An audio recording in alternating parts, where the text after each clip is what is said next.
जानिए महाकुंभ की पौराणिक कथाएं।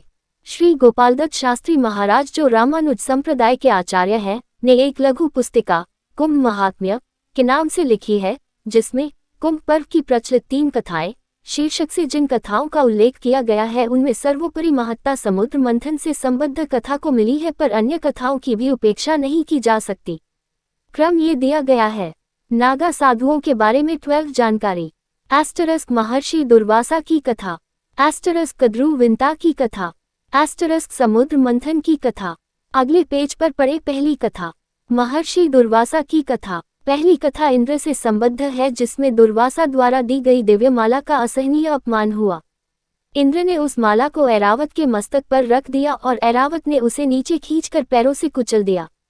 दुर्वासा ने फलतः भयंकर शाप दिया, जिसके कारण सारे संसार में हाहाकार मच गया। अनावृष्टि और दुर्भिक्ष से प्रजा त्राही त्राही कर उठी। नारायण की कृपा से समुद्र मंथन की प्रक्रिया द्वारा लक्ष्मी का प्राकट्य हुआ, जिसमें वृष्टि होने लगी और कृषक वर्ग का कष्ट कट गया। अमृतपान से वंचित असुरों ने कुंभ को नागलोक में छिपा दिया, जहां से गरुड़ ने उसका उद्धार किया, और उसी संदर्भ में क्षीरसागर तक पहुंचने से पूर्व जिन स्थानों पर उन्होंने कलश रखा, वे ही कुंभ स्थलों के रूप में प्रसिद्ध हुए।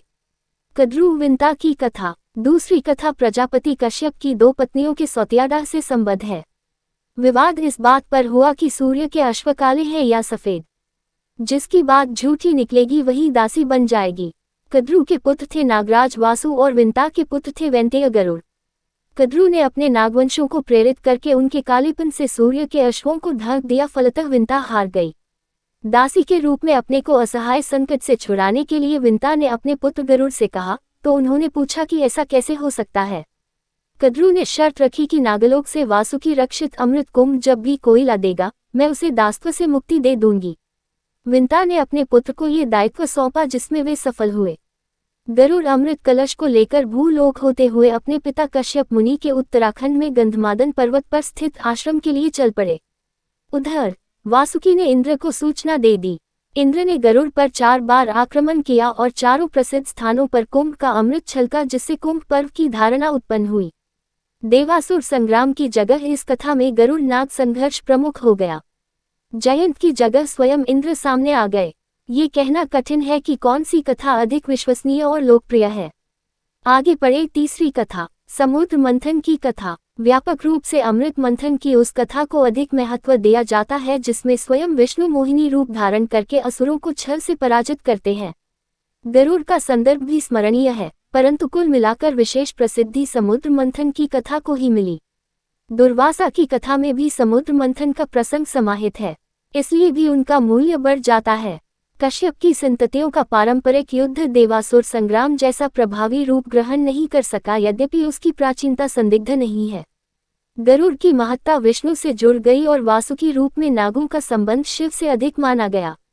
यहाँ भी शैव वैष्णव भाव देखा जा सकता है, जो बड़े द्वंद्वात्मक संघर्ष के बाद अंततः हरिहरात्मक ऐक्य ग्रहण कर लेता है।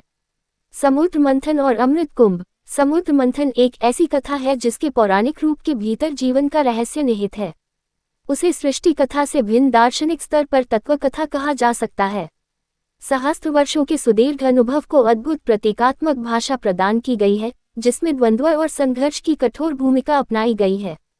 उसमें मनोगत यथार्थ का शाश्वत रूप भी प्रतिबिंबित हुआ है। ये कथा महाभारत के अंतर्गत अध्याय 17 और 18 में दी गई है तथा अनेक पुराण ग्रंथों में वर्णित है। पुराणों की तुलना में महाभारत ने इसके निहितार्थ को आध्यात्मिक रूप दे दिया है। वेब दुनिया पर पढ़ें। समाचार बॉलीवुड ज्योति लाइफस्टाइल धर्म संसार महाभारत के किसे रामायण की कहानियां रोक और रोमांचक।